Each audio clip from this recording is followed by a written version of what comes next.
Bonjour à tous et bienvenue sur les planches avec nous, avec une grande première en colline pour cette promenade spectacle qui vous emmène entre Garrigues et Pinède dimanche 2 juin dans le massif du Garlaban à Aubagne.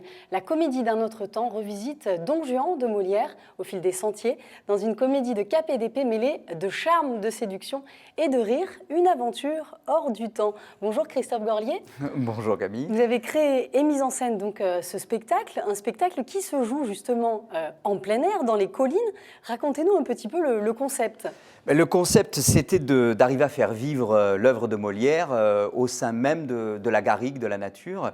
Et comme cette pièce de Molière est particulière parce qu'elle n'a pas vraiment d'unité de lieu, elles sont complètement exposées, je me suis dit, bien, pourquoi ne pas s'approprier cette magnifique garrigue au pied du Garlaban pour faire vivre bien, le texte de Molière. Texte que vous aviez déjà joué auparavant, que vous connaissiez un petit peu, celui-là? Oui, alors ce texte a été créé tout dernièrement, début du mois de mai, dans une salle dans le Var, à la Croisée des Arts, et on l'a créé en version théâtre. Donc en pièce, ça a été un succès énorme. Mais au préalable, j'avais déjà prévu de faire une version promenade-spectacle, car je trouvais que ça pouvait apporter une autre dimension à cette œuvre de Don Juan.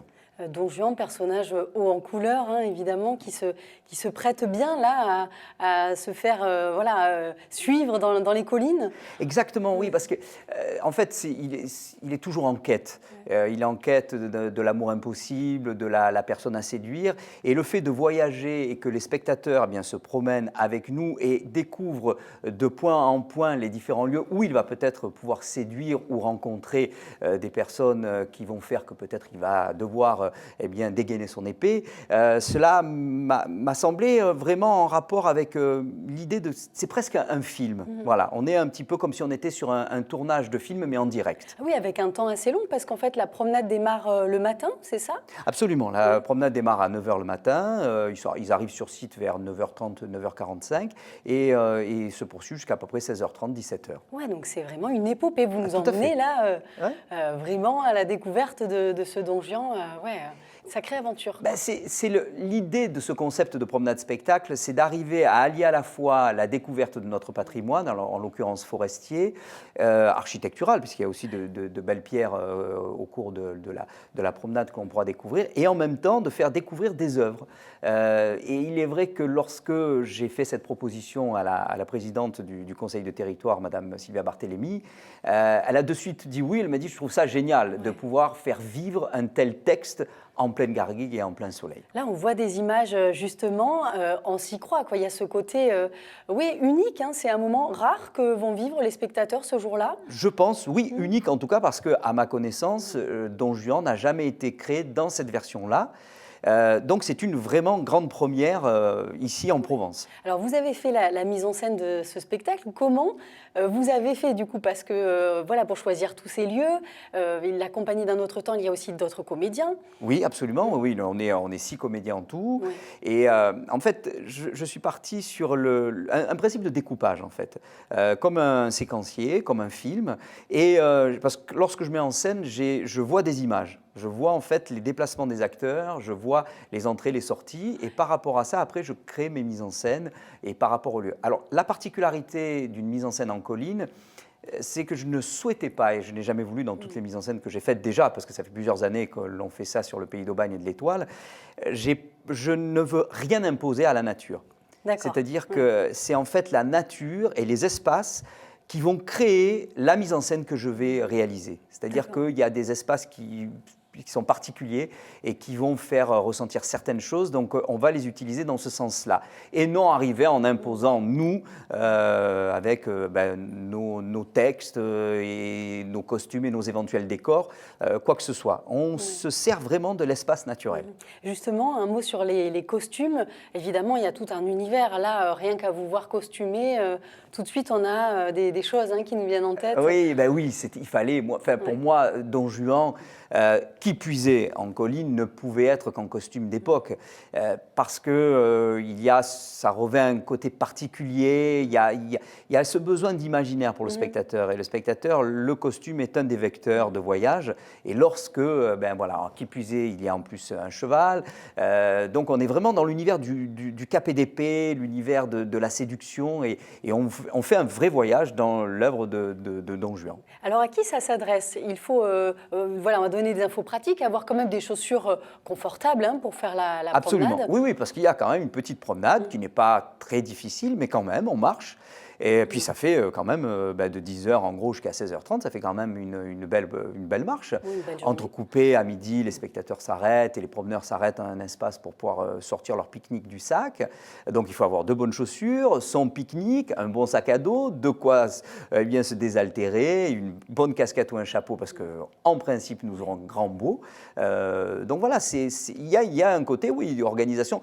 C'est une petite rando, mais agrémentée et ludique et vivante. Quoi. Puis j'imagine qu'il y a un lien aussi qui se crée avec le spectateur qui est différent de celui dans la salle. Complètement, parce qu'on est en proximité totale, et puis ils sont presque là avec nous. Donc ils font un dans l'espace, et ça permet vraiment d'avoir un échange particulier, et surtout la dimension, ce que j'aime en colline, c'est que le texte prend une résonance particulière. Il y a des échos. Et là, tout dernièrement, nous étions sur justement des répétitions et on répétait une scène et un oiseau s'est mis à chanter. Il était en compétition avec nous. Mais c'était magnifique parce qu'à un moment donné, on a réussi à se mettre en accord avec lui. Ouais. Et il y avait un son d'oiseau derrière et le texte de Molière qui passait devant. Pour moi, c'est ça la promenade spectacle. C'est fabuleux, Ah des oui, moments complètement. comme ça. Ouais. Et donc là, j'imagine, vous adapterez au vent, à la lumière, à tout ça, quoi. Oui, il faut arriver, c'est ce que je dis, on n'impose rien. Face à la nature, on est tout petit, et qui plus est, ça n'a pas d'intérêt, parce que si c'est pour arriver, défricher un endroit, dire on va tout couper, on va faire en sorte d'avoir un espace scénique pour nous, non, là on utilise l'espace tel qu'il est. Et ce qui fait que le spectateur a vraiment l'impression de découvrir à chaque fois, parce que jamais il arrive sur des sites préparés. Ouais. Voilà. Au niveau de la pièce, vous me disiez, alors il n'y aura peut-être pas l'intégralité du texte là pour la journée. Quasiment, Quasiment. Mais effectivement, on est obligé quand même de réduire un tant soit peu le texte. Puis il y a certaines scènes qui fonctionnent en intérieur et qui ne vont pas fonctionner automatiquement en extérieur. Donc j'ai dû là-dessus faire une mise en scène adaptée à un texte d'extérieur. Sur les comédiens, un mot sur qui compose la troupe là du coup. Alors bon, j'ai des comédiens alors nous avons deux femmes, Camille, Aurélie et Léa. Ensuite nous avons Camille, Pascal, comédien, Jean-Luc, et puis ensuite j'ai donc mon partenaire qui est Frédéric Onis, qui est le Sganarelle, qui est donc le pendant de Don Juan et avec qui on va vraiment mener la promenade parce que nous sommes tous les deux tout le temps à être là en tête, je dirais, de cortège pour traîner le spectateur vers la scène d'après et amener le spectateur vers la scène d'après. Donc c'est vrai qu'on est vraiment dans une dynamique particulière et vraiment dans l'esprit, alors aussi de la troupe. De Molière, comme le fameux chariot de Thespis, quand Molière partait en tournée avec son fameux chariot, eh bien là on a recréé un peu ça, c'est-à-dire que c'est la troupe qui se déplace et qui va à la rencontre des spectateurs. C'est comme si on était sur un espace unitaire, mais explosé sur des dizaines de lieux. Et c'est un défi aussi pour vous, j'imagine, parce qu'il y a quand même cette endurance qu'il faut avoir pour la journée. Oui, pour nous c'est un vrai défi, parce que physiquement c'est difficile, parce qu'il faut être à la fois toujours précédé, ou déjà avoir une équipe prête à intervenir, donc il y a une logistique complexe, mais il faut quand même aller sur les sites d'après. Et là, en l'occurrence, ce que j'ai souhaité sur cette promenade, c'est que nous ne nous déplaçons pas avec des véhicules à moteur. Donc en fait, les comédiens se déplacent à pied.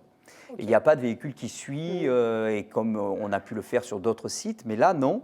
Donc du coup, on est vraiment aussi dans la marche avec les spectateurs. Génial. Et donc, est-ce que c'est un moment où vous pourrez dialoguer, pas forcément pour rester peut-être concentré dans le rôle ou... Alors, pendant le Ouais. spectacle, non, parce Oui. qu'il ne faut pas qu'on casse la magie Oui. du Oui, texte, mais à la fin du spectacle, oui, lorsque le spectacle s'achève, se termine, justement, on se prête très volontiers à l'échange avec les spectateurs pour expliquer le pourquoi et comment on a pu aller vers tel choix ou tel autre choix, et partager avec eux.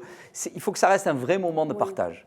C'est une véritable aventure, voilà, qu'on va Complètement, vivre. complètement. En plus, c'est agrémenté aussi de danse, puisque j'ai donc Katia, c'est Katia, ça? oui, Katia Barcelo, qui est donc mon assistante metteur en scène et qui est chorégraphe. J'ai toujours le souhait d'avoir une virgule musicale à un moment D'accord. donné qui fait que avoir de la musique qui sort on ne sait pas où, de la colline, puisqu'évidemment tout est caché, et d'un coup un comédien se met ou une danseuse se met à danser, ça apporte une autre dimension. On est vraiment dans le rêve et dans le voyage. D'accord, ça donne envie en tout cas. Ben, Hein. j'espère. Donc c'est ce dimanche, Oui. c'est une première. Il y aura peut-être un autre spectacle joué cette fois-ci en octobre Oui, aussi. Hein. absolument. Alors, sur un concept similaire, mais pas sur le même itinéraire, puisque c'est un autre itinéraire que nous emploierons. C'est le 6 octobre et ce sera donc l'Arlésienne de Daudet. D'accord, génial. Oui, ça aussi, c'est une magnifique œuvre. Pareil, la mission que j'ai, entre guillemets, c'est d'arriver à faire vivre notre patrimoine et au travers de son côté forestier, architectural, mais aussi littéraire. Alors, le côté littéraire, chez nous, il y a Paul Arène, on a Frédéric Mistral, on a Alphonse Daudet et pourquoi pas Molière. C'est de là que l'idée est venue, parce que Molière a quand même fait ses débuts dans le Sud, donc je trouvais que c'était presque lui rendre ses lettres de noblesse, quoi. C'est un beau clin d'œil, oui. Quelque part. Alors on va donner les infos pratiques. Donc on peut s'inscrire, c'est ouvert voilà, à tous. Comment ça se passe pour s'inscrire? Alors pour s'inscrire, il faut prendre contact avec l'Office du tourisme du Pays d'Aubagne et de l'Étoile. Vous pouvez réserver aussi en ligne sur le site donc, de ce fameux Office de tourisme qui va s'afficher et téléphoner pour prendre contact et pouvoir vous inscrire à cette fameuse promenade spectacle. Donc c'est ouvert voilà, à tout le monde, famille peut-être des enfants pas trop petits, mais bon... Disons, moi je pense que les enfants à partir de 7-8 ans, s'y suivent, je dirais qu'à la limite c'est même le moyen pour les parents de faire découvrir un texte qui n'est pas évident pour des enfants au travers de cette promenade, parce que pour eux c'est ludique.